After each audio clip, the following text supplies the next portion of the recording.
اللہ کے عرش کا سایہ اور 7 طرح کے لوگ۔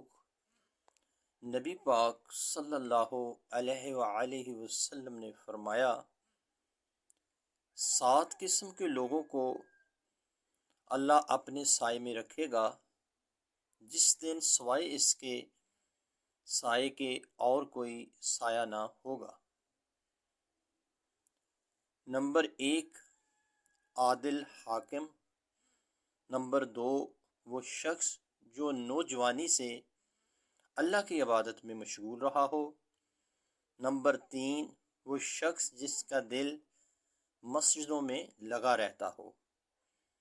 نمبر 4، وہ 2 اشخاص جو باہم صرف اللہ کے لیے دوستی کریں، جب جمع ہوں تو اسی کے لیے اور جب جدا ہوں تو اسی کے لیے۔ نمبر 5، وہ شخص جس کو کوئی منصب اور جمال والی عورت زنا کے لیے بلائے اور وہ یہ کہہ دے کہ میں اللہ تعالیٰ سے ڈرتا ہوں اس لیے نہیں آ سکتا۔